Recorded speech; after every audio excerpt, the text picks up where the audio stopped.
Hi, I'm Jeff Moore, a teacher and linguist in Tokyo. I want to teach you about the sounds of English. In the last lesson, we talked about how stress works on a phrase or a sentence. We learned about phrases and breaks. In today's lesson, we'll go over the basic patterns of intonation in English. Get your singing voice ready because this one is a little bit musical. We need to work on some grammar first. You probably know about sentences. Sentences are really only important for writing. For speaking, we're interested in clauses. Here is a sentence with two clauses. The word and connects the two clauses. Let's practice the sentence.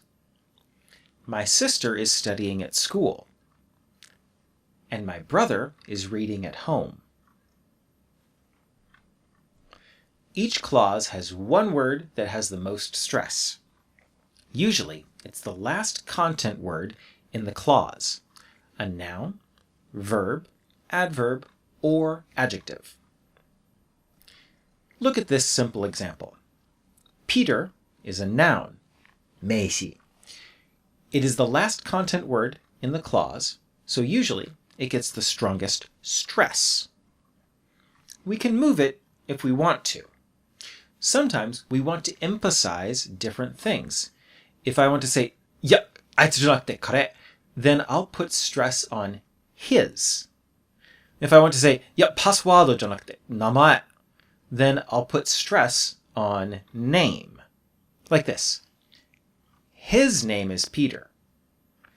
Not him. His name is Peter. Or, his name is Peter. His password is something different, but his name is Peter. Like this. But basically, if there's no special reason to move it, we leave the stress on the last content word. All of the other words have a falling intonation. Ba-da-da-da-da-da-da. And the important word gets a big boost on the strongest syllable.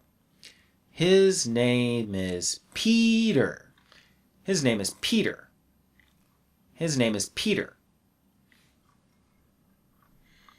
Let's try it on a few more examples. She sat by the window reading a letter. She sat by the window reading a letter.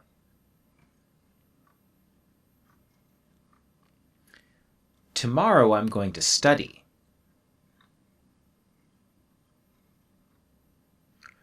Tomorrow I'm going to study. Her dog is very cute.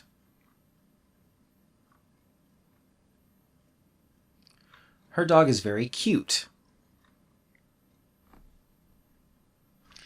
This is only a very simple model, though. Stress also affects the intonation a bit. There's a little bump on dog because it's stronger than her. Her dog is very cute. Her dog is very cute. Last time, we talked about phrases. A phrase is a group of words that does one job. They can be as short as one word, or they can be very long. Here is our two-clause sentence again. Notice, each clause has 3 phrases. This is important because we can choose to put a break between phrases. When we put in a break, the intonation pattern resets. Notice I said break, not pause. It doesn't have to be a pause. Usually it isn't. Usually we only stretch out at the end. Young Japanese people do that too. Listen, my sister is studying at school. I can pause. More likely I will say, my sister is studying at school. gets longer. My sister is studying at school. I don't stop. I make it long. Maybe you don't believe me Japanese people do this, but listen. 妹が学校で勉強してる. That happens, right? Young people do that, don't they? Yeah. So, let's try some variations and see how the intonation changes. My sister is studying at school. My sister is studying at school. My sister is studying at school. My sister is studying at school.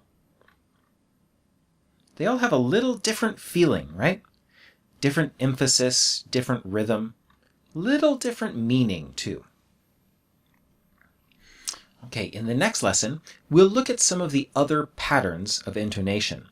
We can use information to give a lot of different kinds of information. Thanks for watching. Please leave a comment if you have any questions. Thanks very much. Bye-bye.